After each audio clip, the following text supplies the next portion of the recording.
मेरी आवाज आ रही है? हाँ किधर था? फर्स्ट टाइम क्लास लगवाया आज? नहीं सर, मैं उस दिन भी आया था। किस दिन?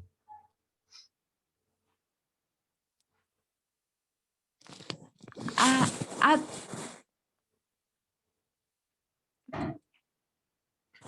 रिजल्ट आ गया आपका? सर देख नहीं पा रहा हूँ रिजल्ट। क्यों? क्या हुआ? पता नहीं, वहाँ पे फोर्थ सेमेस्टर दिखा रहा है, फिफ्थ सेमेस्टर का नहीं दिखा रहा था। फिफ्थ सेमेस्टर का भी है उसमें, अच्छे से देखना, उसके अंदर आएगा। फिफ्थ सेमेस्टर का रिजल्ट भी है उसके अंदर। सर नहीं आ रहा था। क्यों नहीं आता? जब सबका आया है तो फिफ्थ का भी आएगा। क्योंकि कल सौरभ त्रिपाठी ने मेरे से बात की थी, उसने देखा था, उसने आया था। आ, एक बार चित्रा मैम से चेक कर लेना कि मैम ऐसे नहीं दिखाई दे रहा तो कैसे करेंगे। थोड़ा सा, थोड़ा खुद भी ट्राई करो ना पहले, तो कैसे आएगा। सर कल रात भर भी ट्राई किया था, नहीं आ रहा था। वो पता क्यों नहीं आ रहा होगा? कई बार क्या होता है ना कि समटाइम इट हैपेंस, कि नेटवर्क का दिक्कत, सर्वर उसी पे फोकस कर रहा होगा। एक बार चेक कर लेंगे कि रिजल्ट आया या नहीं आया है। पर कल मेरे को सौरभ त्रिपाठी का फोन आया था, बट ई सेट की रिजल्ट आ गया, लेकिन वो कुछ कुछ और दिखा रहा है उसमें। चेक कर लेंगे चित्रा मैम से, जो भी आ रहा हाँ है। ठीक। एक बार चित्रा मैम से चेक कर लेंगे कि रिजल्ट का, बाकी बाकी सबका रिजल्ट आ गया है ना?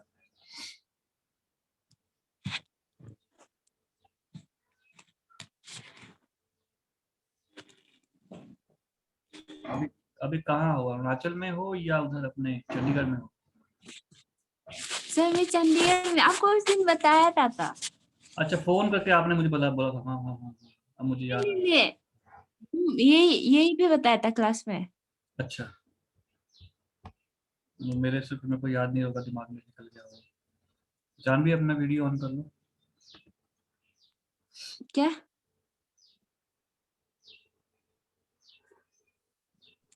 Good morning sir. Morning morning Janvi, कैसे हैं? ठीक है सर। रिजल्ट आ गया? हाँ जी, क्या स्टेटस है? पास हूँ सर, सर सब में क्लियर सब है। में पास है? Very good. जनपेन देखो, रिजल्ट आ गया है, वो जानवी ने चेक कर लिया है। जानवी, जनपेन बोले उसको दिखाई नहीं दे रहा, डिस्कस करो क्या नहीं हो रहा। सर वो क्या बोलते हैं, शो तो हो रहा है, सेमेस्टर दिखाते रह रहा था।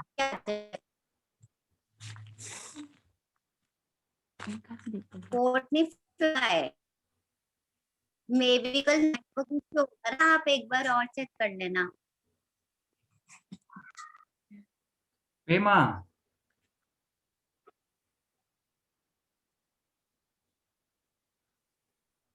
सर पेमा यहाँ पे जाके देखना है क्या? कहाँ पे? जानवी थोड़ा इनको बता दो ये कौन सी साइट पे है। पीटीयू एप्स के, PTU exam dot in,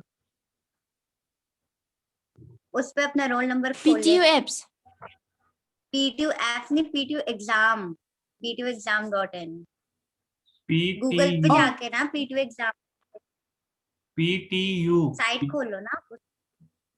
PTU PTU exam exam.in, उस पे होगा रिजल्ट आपका। PTU dot exam.in। I N. हाँ जी, कहाँ से? उस पे आएगा रिजल्ट का। एक कुछ भी तो नहीं दिख PTU रहा है सर, एग्जाम नहीं डॉट, रहता। इसमें मैं काम करता हूँ ना, आपको मैसेज लिख के इधर डाल रहा हूँ, सबसे आप उसमें डाल क्लिक पहले आ करो। रहा है ना पीटीयू। ठीक है, आपका रोल नंबर क्या है? जानवी एक बार अपना ओपन करना। अच्छा अपना यार, जनपिन, जीरो अपना रोल नंबर बताओ क्या रिजल्ट है? अच्छा हुआ। जनपिन 1824,987।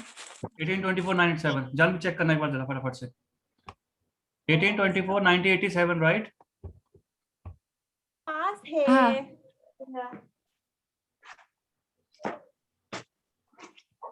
1824987।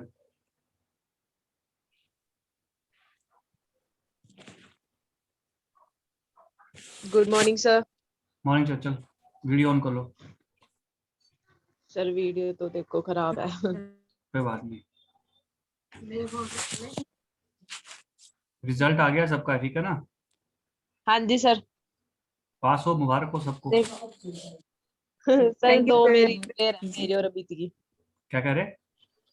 दो मेरी ये पेयर है, मेरी और अमित की। किस किस में आई आपकी रिपेयर?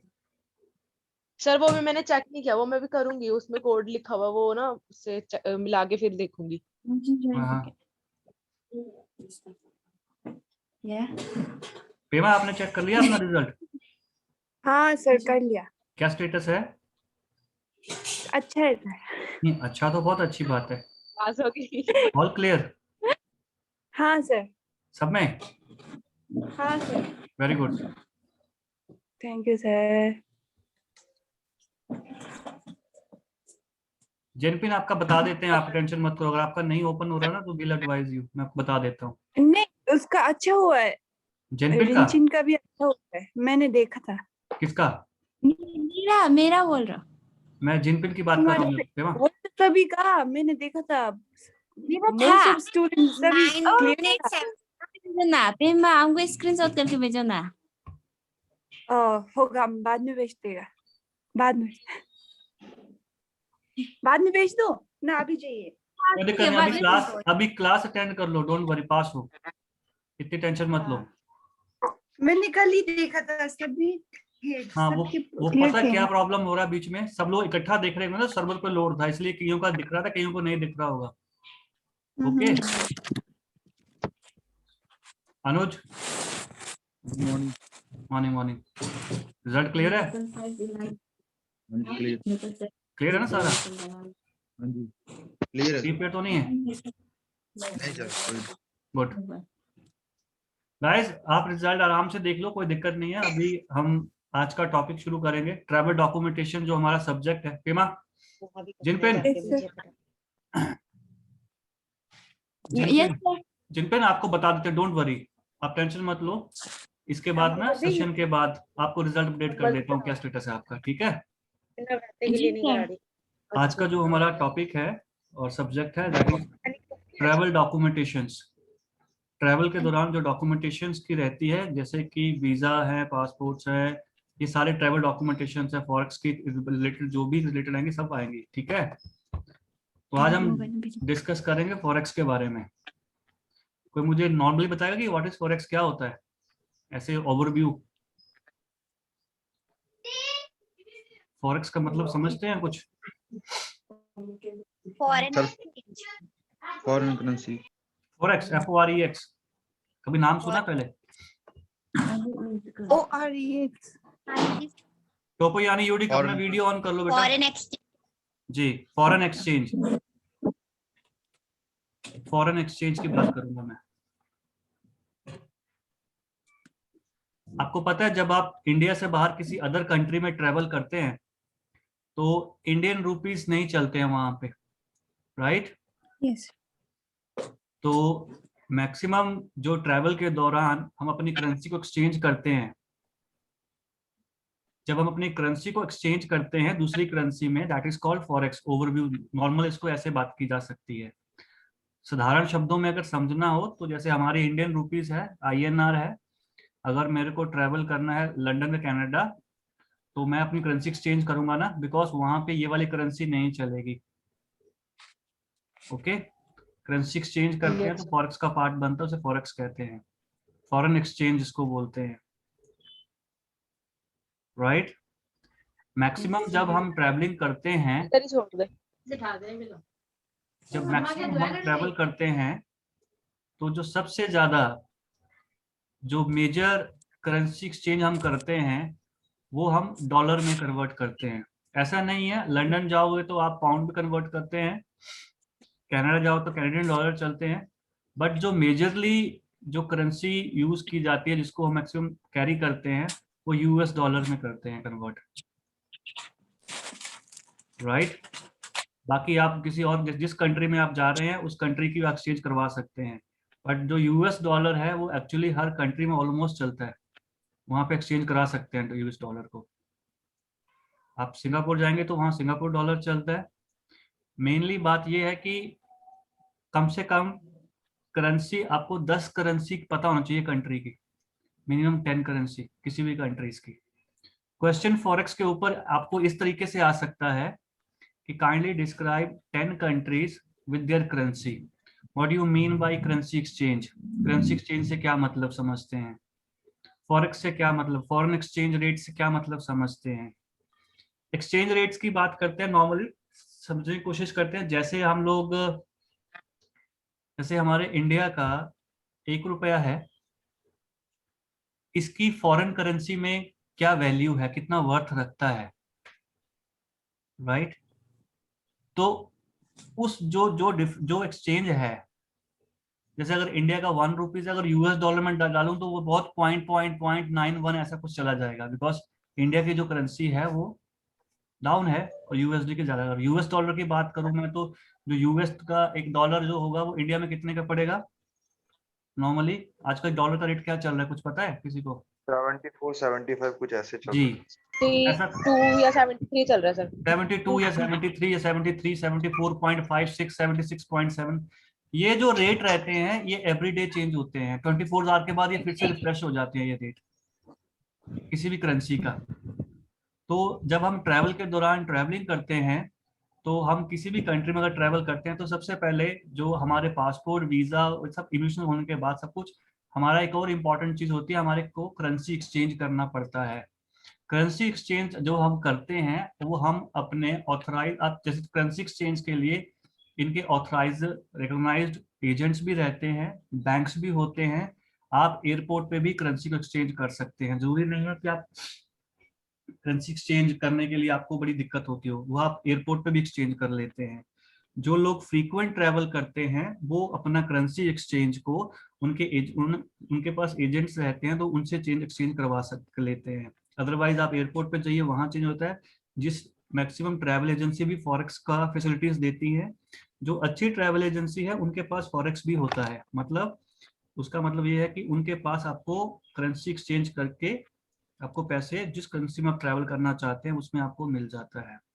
मेजरली आपको 3 तरह या 10 तरह की कंट्रीज के मिनिमम आने चाहिए भी, कौन सी कंट्री में कौन सा पैसा चलता है, कौन सी करेंसी चलती है, राइट? कोई मुझे 10 करेंसी के नाम बताएगा कोई भी, इंडिया की छोड़ के? चलो 5 पेमा 5 करेंसी बताओ, और कोई किसी को रिपीट नहीं करेगा, ठीक है? अगर पेमा ने बोल दिया वो वाला तो कोई उसको रिपीट नहीं करेगा। अलग से 5 करेंसी की बात करते हैं। चलिए सर पेमा, मुझे एक पता है। जो जिसको जितना पता है उतना बात करते हैं, ठीक है? सर जैसे कि इंडिया का इंडिया का छोड़ो, ये हो गया ऐसे वाला। इंडिया का छोड़ो, इंडिया का सबको पता, सबके पास है, इंडिया का ही बात करूंगा। टोपो यानी जो यानी रिंजिन, सब अपने वीडियो ऑन करो बेटा।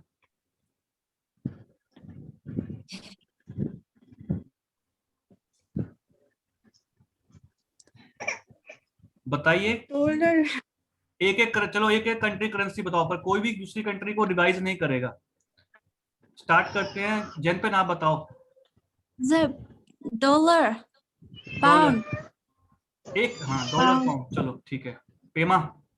डॉलर तो मैंने बोला था। नहीं, डॉलर पाउंड हो गया, आप ऑलरेडी डन। आगे मैंने डॉलर बोला था तो सर। कौन सा? डॉलर।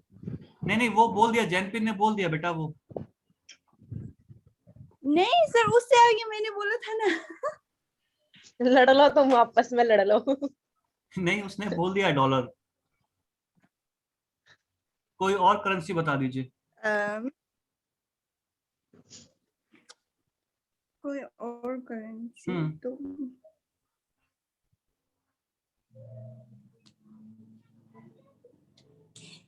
आइडिया भी नहीं आ रही हमको। बहुत सारी कंट्री है बेटा, बहुत सारी ठीक है। करेंसी है, कोई दिक्कत नहीं, कुछ भी बता सकते हो।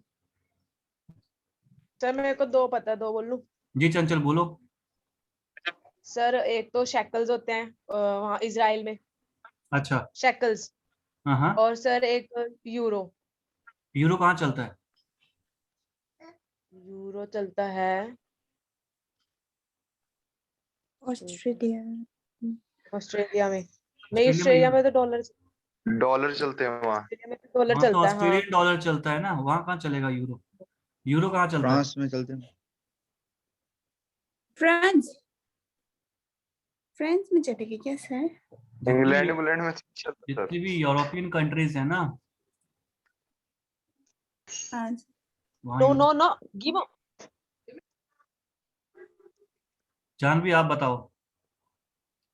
सर एक तो पेसो, पेसो कहाँ की करेंसी है ये? Philippine side.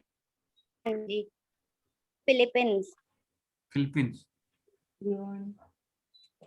और क्या कहते हैं, डोंग, ये कहाँ चलता है? डोंग भात, नहीं, डोंग ये उधर लाओस में, लाओस साइड। उसमें डोंग चलता है। और जो आपने भात बोला एंड है वो कहाँ चलता है? भात, भात का एग्जैक्ट याद नहीं आ रहा, मतलब कि पता था बट अभी याद नहीं आ रहा। भात, भात, BHAT, भात कहाँ चलता है? BHAT। और एक बियाम भी चलता है। चलिए सौरभ त्रिपाठी आप बताइए। सर दिनार चलता है। दिनार। दुबई में कुवैत और बहरीन, ये 2 जगह पे चलता है। सबसे महंगी करेंसी है ये। दुबई में तो दिरहम चलता है मेरे ख्याल से। यस सर, अरे दुबई, दिरहम। कुवैत में सर, कुवैत में, कुवैती कुवैत, दिनार, सॉरी। कुवैत में कुवैती। कुवैती दिनार और बहरीन आता है, वहां पे भी सर दिनारी चलता है कुछ ऐसे। ठीक है। अनुज। तो सर मेरे को एक ही था पता, ये दिरहम दुबई का, और वो और थे पता जो इन्होंने बोल दिए सारे, कहाँ का? Dollar euro. ओके रिंजन यान सर, चाइना। बताओ। यान। रिंजन अपना माइक ऑन करो यान। भाई। अपना माइक ऑन कीजिए। सर चाइना का यान। यान कहाँ चलता है ये? चाइना में सर। येन, येन। ओके। ये तो यानी यूडिक। सर, सर हमें पता नहीं है। बेटा कोई भी एक करेंसी बताओ।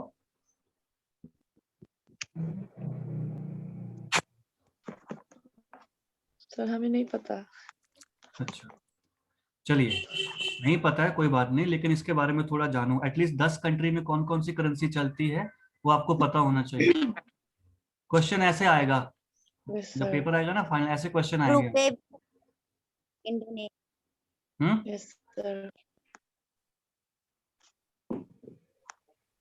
पेमा सर बताओ। सब बोल दिया सर। ठीक है, क्या बोल? आज का टॉपिक डिस्कस करते हैं फॉरेक्स के साथ में। Let me share with one screen with you guys कि मतलब क्या है फॉरेक्स का।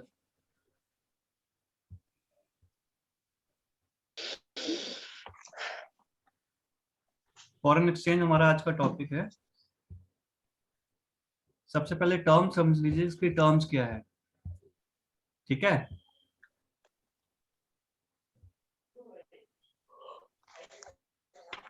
The term foreign exchange implies two things, foreign currency and be the exchange rate. सबसे पहले मैं बात करूंगा कि फॉरेन की करेंसी और उसका एक्सचेंज रेट। एक्सचेंज रेट ये होता है कि जैसे किसी भी कंट्री का दूसरी कंट्री की करेंसी की जो वर्थ वैल्यू रहेगी, एक्सचेंज रेट। जैसे डॉलर कितने का पड़ेगा, 74 75 में यहाँ पे, तो ये एक्सचेंज रेट फॉरेन करेंसी का इंडिया के अंदर कितना पड़ेगा, that exchange is called exchange rates.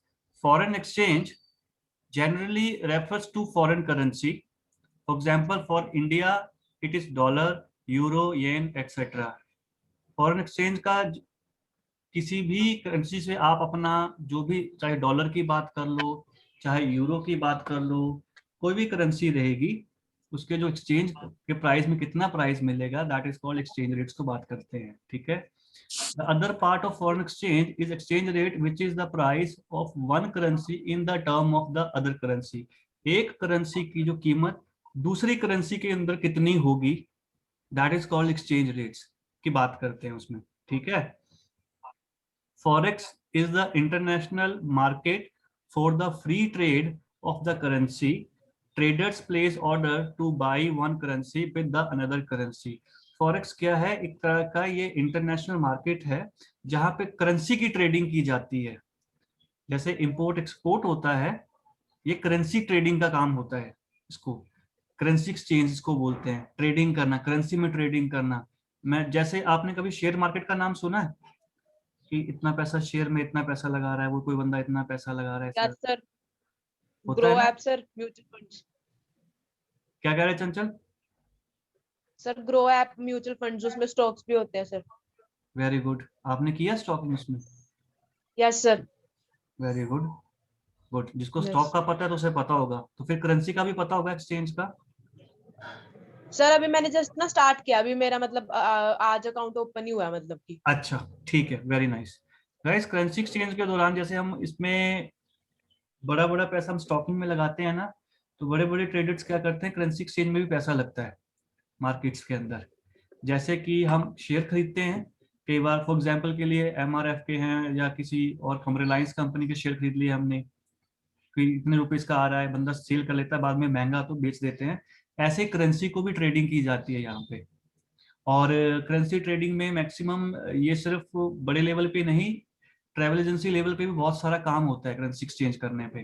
दो तरीके से सर इसमें। बस हाँ जी, ट्रेडिंग करने के लिए ना बहुत हाँ जी। पैसा चाहिए हमारे को, इसलिए हम ट्रेडिंग कर सकते हैं स्टॉक्स में। किसकी किसकी किसके किसके लिए बहुत ज्यादा पैसा? सर स्टॉक्स के लिए जैसे ट्रेडिंग करनी होती है ना, हाँ जी, जैसे म्यूचुअल फंड्स में, ग्रो ऐप में है, तो उसमें सर बहुत पैसा चाहिए होता है, तब जाके फिर ट्रेडिंग होती है। वैसे तो बहुत सारे ऐप है ट्रेडिंग के लिए, बट अगर हम ग्रो ऐप में करते हैं तो उसमें सर हमारे को बहुत पैसा चाहिए होता है। एक चीज और याद रखना मेरी, आप जो भी म्यूचुअल फंड में पैसा इन्वेस्ट कर रहे हैं अच्छी बात है, लेकिन जेन्युइन वेबसाइट्स पे ही इस पे कर कीजिएगा, ट्रेडिंग कीजिएगा, ठीक है? जैसे आप अपना अकाउंट बोले, मैं खोल रही हूँ, आजकल बहुत सारी ऐसी एप्स हैं, जो कि बहुत सारे एप्स आ गए हैं जो सिर्फ पैसा यस सर। आपका ले लेते हैं और आपको वापस नहीं करेंगे। तो एक बार जेन्युइनिटी से किसी से चेक करवा लीजिएगा कि ये जो एप्स मैं यूज कर रही हूँ, इज दैट ओके और नॉट। पूरा सर मतलब सर देख सर के पूरा स्टडी करके उसके बाद ही मैंने अरे सर, इन्वेस्ट किया।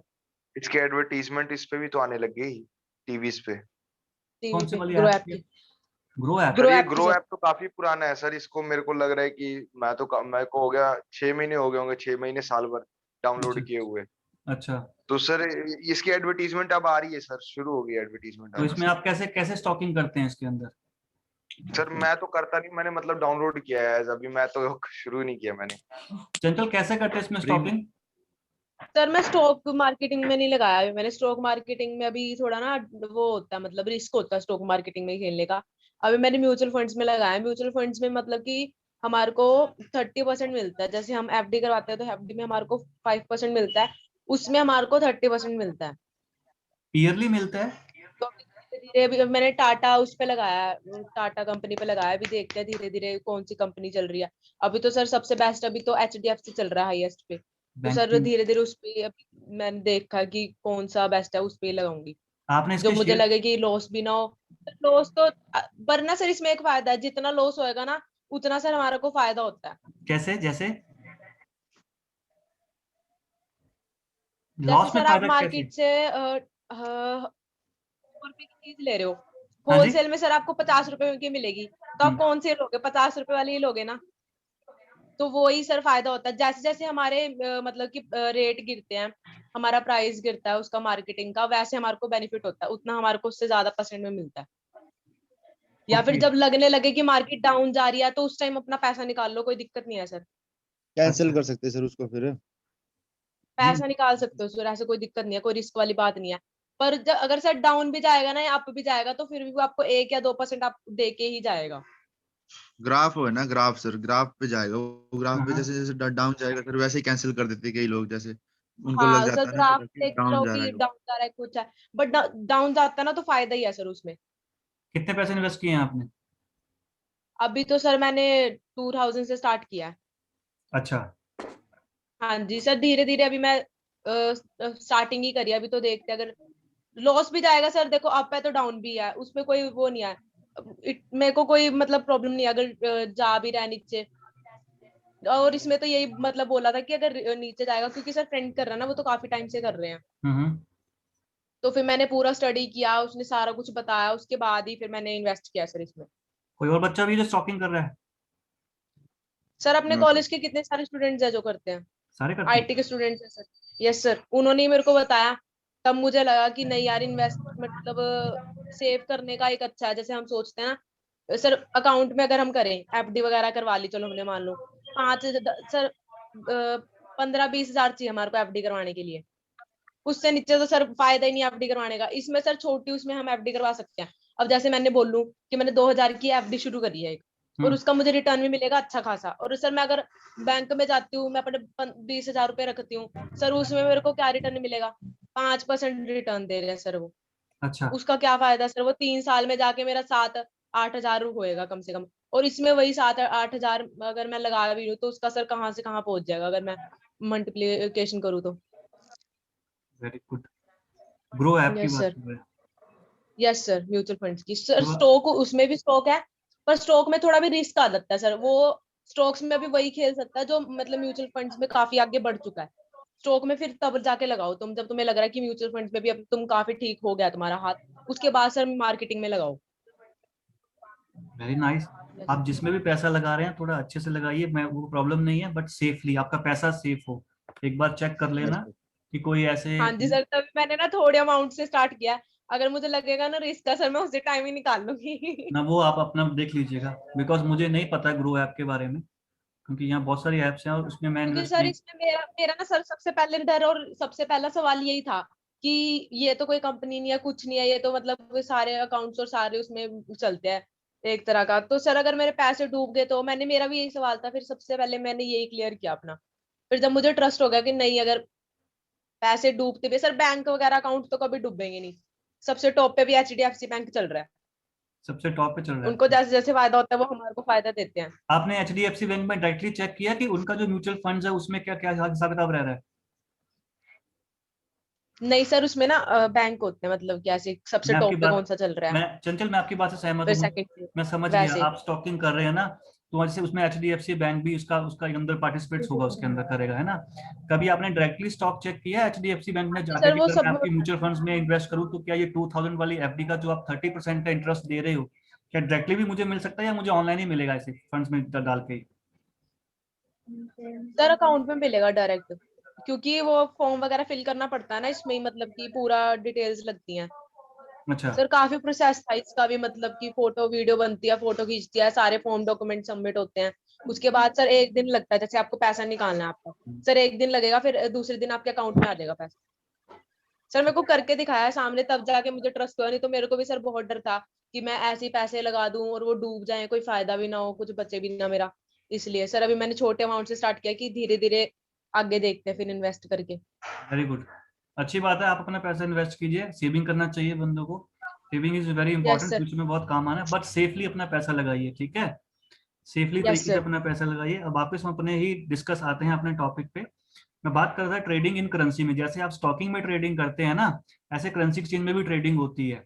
जैसे कि बंदे क्या करते हैं कि डे बाई डे, जैसे डॉलर की जो कीमत है, जैसे मैं बीइंग अ ट्रैवल एजेंसी से मैंने काम किया, जब मैं अपने फॉरेक्स डिपार्टमेंट के लिए काम करता था, तो हम लोग क्या करते थे, हम लोग जो हमारे कस्टमर थे, जो लोग ट्रैवल करके वापस आ जाते थे, जो हमारे फ्रीक्वेंट कस्टमर होते थे, तो उनके पास करेंसी रहती थी, तो हम उनसे वो करेंसी कम रेट में उनसे ले लेते थे और अपने पास स्टॉक को रिजर्व कर लेते थे, ठीक है? और जब हमने देखना है कि हमने वो करेंसी, जैसे डॉलर हमने जो उनसे खरीदा है, जो मेरे ट्रैवलर्स घूम के आ जाते थे, इसको तो जब उनसे हम वापस लेते थे करेंसी, तो एक 1 रुपीज या 50 पैसा, ऐसा कुछ 1 या 2 रुपीज कम पे हम उसको ले लेते थे, क्योंकि उनको बाकी हम कैश दे देते थे। जब कोई नया पैसेंजर्स ट्रैवल करता था, उसको जब हम डॉलर्स देते थे, तो current ROI, rate of exchange जिसको बोलते हैं, उसको चेक करके प्लस अपना मार्जिन डाल के, जितना है उतना डाल के उसको वो रेट पे देते थे। कभी भी नोटिस करना, जो करेंसी, जो आरओआई हमारे को सिस्टम के अंदर दिख रही होती है, हमें कभी भी एग्जैक्टली उतने पैसे नहीं मिल रहे होते हैं। जैसे अगर $1 की कीमत दिख रही है 74.01 नॉर्मल, आप कहीं भी चले जाएंगे तो आपको ये नहीं है कि आप $1 दीजिए और आपको 74.01 रुपीज देंगे, नहीं, वो अपने चार्जेस लगाएंगे। वो चार्जेस किसी भी तरीके के हो सकते हैं, कन्वीनियंस चार्जेस हो सकते हैं, बैंक चार्जेस हो सकते हैं। अगर आप बैंक से लेंगे तो बैंक अपने कई तरह के चार्जेस लगाता है। तो वो जो 74 वाला होगा, अगर आप तो सेल करने आए हैं, हो सकता है वो जब आप सेल करने आएंगे आपको उससे कम पैसे में मिलेगा। अगर आप उसको परचेज कर रहे हैं तो वो आपको 74 में ना मिलके 76 तक आपको मिलेगा। ट्रैवल एजेंसी के दौरान हम लोग डिस्कस कर रहे हैं, हमारा जो क्वेश्चन है ट्रैवल एजेंसी में जो फॉरेक्स रहती है हम उसको कैसे डील करते हैं, वो कैसे काम करती है। ठीक है, तो क्या करते हैं, ट्रेडिंग की जाती है।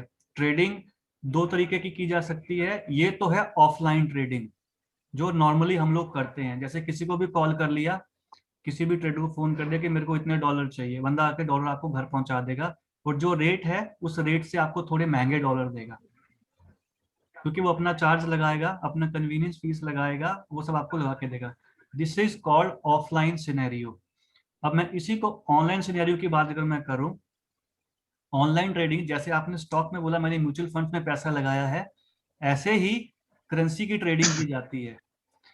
अगर आज डॉलर की कीमत कम लग रही है तो आप फटाक से ऑनलाइन डॉलर खरीद लें अपने अकाउंट में। ठीक है, आपको पता है कि डॉलर की कीमत अगले 3 दिन के बाद बढ़ जाएगी। सेम जैसे शेयर मार्केट्स के अंदर करेंसी, जैसे शेयर मार्केट के अंदर हम स्टॉकिंग करते हैं, शेयर खरीद लिया, कोई लॉन्ग पीरियड के लिए खरीदते हैं, कोई शॉर्ट पीरियड के लिए होता है।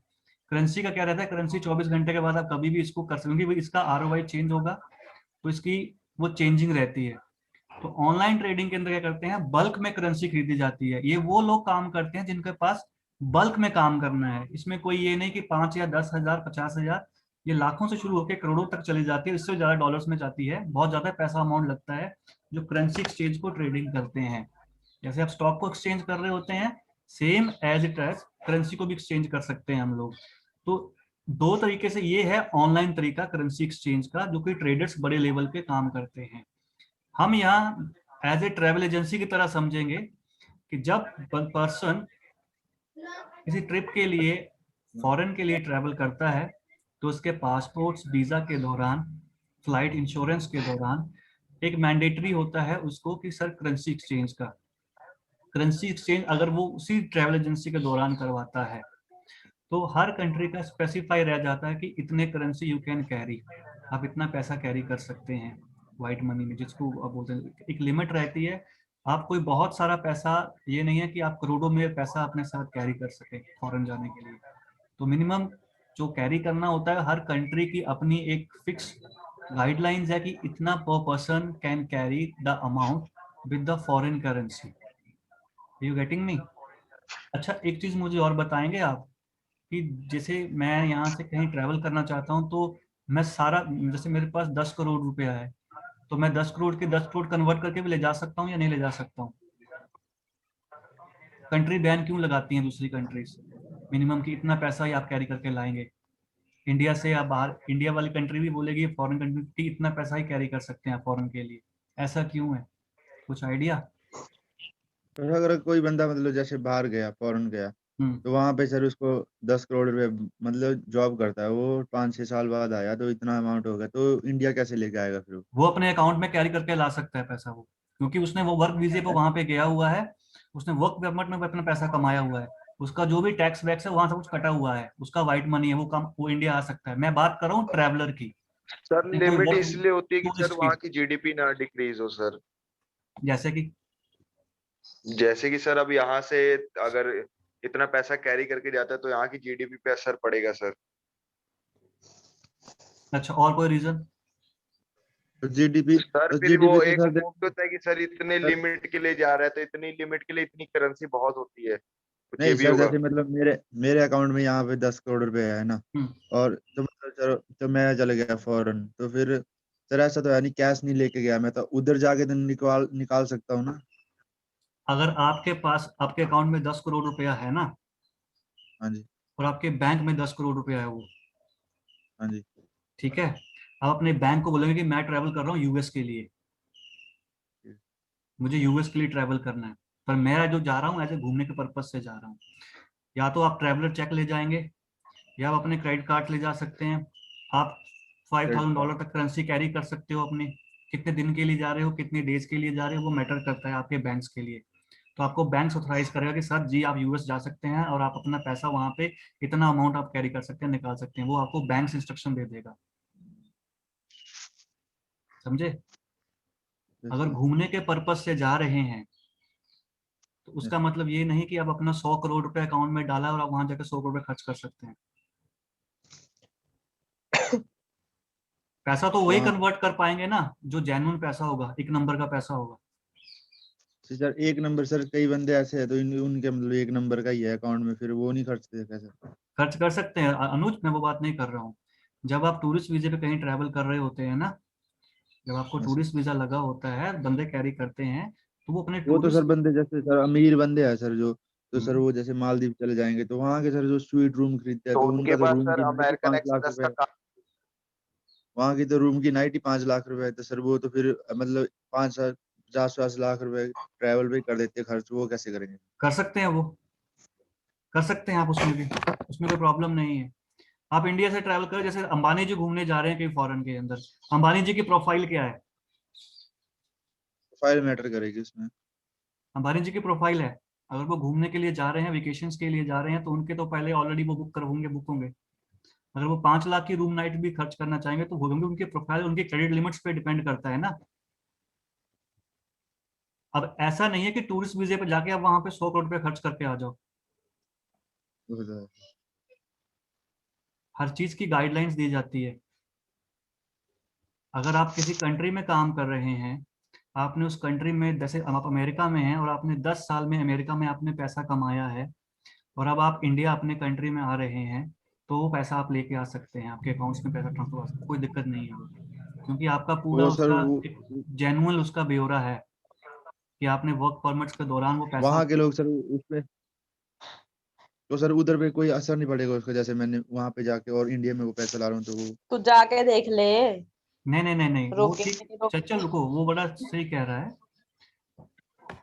आपने वहां पे काम किया, सिंगापुर में आपने काम किया, आप एक होटल में, आप 5 साल के लिए आपको नौकरी मिल गई, आपने सिंगापुर में एक होटल में काम किया, आपको जो सैलरी सिंगापुर में मिल रही थी वो वहां के रूल और रेगुलेशन के हिसाब से मिली आपको।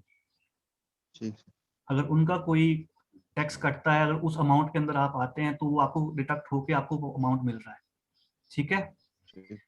आपने उस गवर्नमेंट से कोई पैसा चुराया थोड़े ना है, आपने अपना काम किया है, वहां पे वर्क परमिट पे आप गए हो और आपके अकाउंट में जो उन्होंने पैसा ट्रांसफर किया है वो पूरे रूल्स और नॉर्म्स के हिसाब से आपको पैसा मिला है वहां का।